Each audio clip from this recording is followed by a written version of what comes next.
নহয় আমাৰ ঘৰতো হ'ব পাৰে এনেকা ধৰণৰ কিছুমান ঘটনা পাকঘৰত বহি আছা চৌকাত মায়ে কিবা বনাই আছে শাক পাচলি চব্জি ৰান্ধি আছে তেনেকা সময়তে কি হৈছে মায়ে ভালদৰে ধ্যান নিদিলে বেলেগ কামত ব্যস্ত হৈ থকা সময়ত মাৰ কি হৈছে কাপোৰ জুইৰ সংস্পৰ্শত আহি গৈছে তেতিয়া কি হ'ব জুই লাগি ধৰিবনে এনেকুৱা বহুত ঘটনা হৈছে জুই লাগি ধৰে পাকঘৰত এতিয়া বহুত ঘটনা হৈছে বা আমাৰ ৰান্ধনিও যদি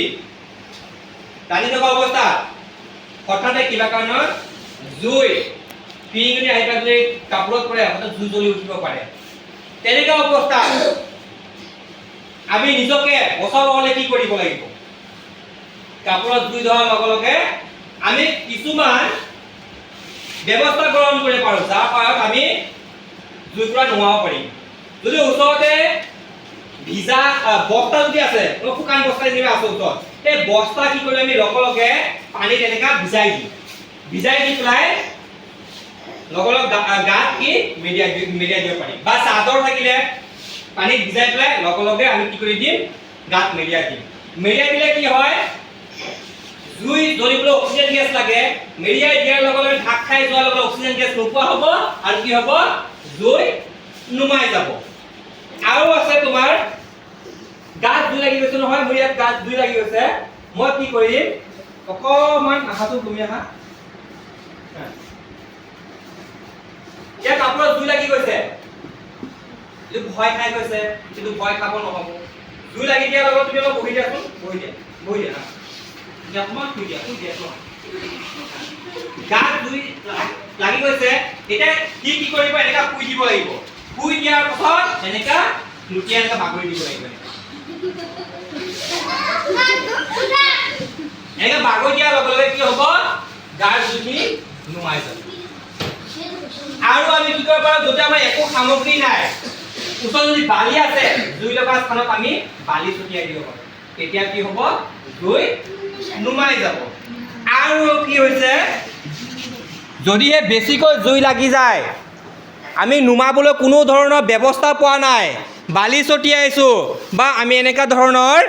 কাৰ্বন ডাই অক্সাইড গেছৰ চিলিণ্ডাৰ ব্যৱহাৰ কৰিছোঁ তথাপিও আমাৰ কি হৈছে জুই নুমাব পৰা নাই লগে লগে আমি কি কৰোঁ আমাৰ বাহিৰত এইফালে আহা তোমালোকে বাহিৰত আহা আমাৰ বাহিৰত এই জৰুৰীকালীন কিছুমান সেৱা দিয়া আছে তাত চোৱা 1 নম্বৰত আছে কি অগ্নি নিৰ্বাপক বাহিনী আমি 101 নম্বৰত আমি কি কৰিব লাগিব ফোন কৰি দিব লাগিব যে নিৰ্দিষ্ট স্থান জেগাটোৰ কথা ক'ব লাগিব যে অমুক জেগাত অমুক অঞ্চলত ঘৰত বা স্কুলত বা যিকোনো স্থানত জুই লাগিছে গতিকে সোনকালে আহিব লাগে তেতিয়া আমি কি কৰিব লাগিব এইটো নম্বৰত ফোন কৰি তেওঁলোকক সম্পূৰ্ণ শুদ্ধ এড্ৰেছটো শুদ্ধ ঠিকনাটো দিব লাগিব তেতিয়াহ'লে তেওঁলোকে লগে লগে গাড়ী লৈ আহি পেলাই কি কৰিব জুইকুৰা নুমাবলৈ চেষ্টা কৰিব প্ৰথমতে কি আছে অগ্নি নিৰ্বাপক বাহিনী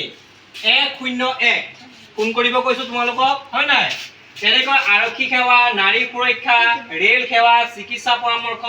স্বাস্থ্য সেৱা দুৰ্যোগ ব্যৱস্থাপনা মানে 1070 মানে 1070 হয়নে আৰু কিমান আছে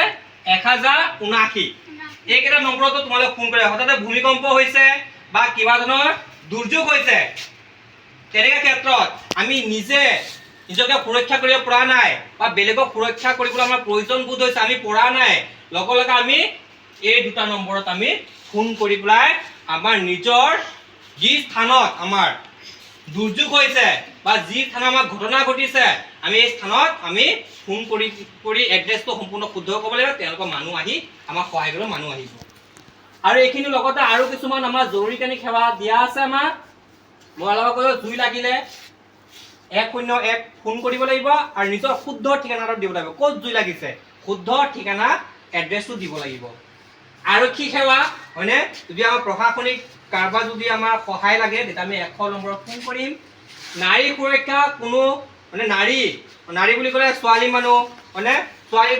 কথা নাই নাৰী বুলি চব মহিলা মানুহ ঠিক আছে তো মহিলা মানুহৰ কিবা যদি অসুবিধা কিবা যদি বিপদ হয় কিবা ঘটনা হয় কিবা অসুবিধা হ'লে তোমালোকৰ কি কৰিব এইটো নম্বৰত 1091 নম্বৰত ফোন কৰিব লাগিব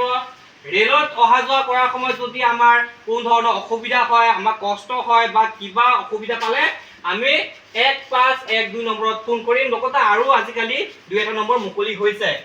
চিকিৎসা পৰামৰ্শ অৰ্থাৎ যদি আমাৰ বেমাৰ আজাৰ হৈছে, ডাক্তৰৰ ওচৰত যাব পৰা নাই, হ'লেও আমি কি কৰিব পাৰোঁ 104 নম্বৰত আমি ফোন কৰি পেলাই চৰকাৰী বিনামূলীয়া আমি পৰামৰ্শ ডাক্তৰৰ পৰামৰ্শ ল'ব পাৰিম। আমাৰ অমুক বেমাৰ হৈছে, মানে তেওঁলোকে পৰামৰ্শ দিব বা ঔষধ পাতিও আমাক দিব, ঔষধ পাতি লিখি দিব, মানে তোমালোকে এইখিনি দৰৱ কিনিব পাৰিবা।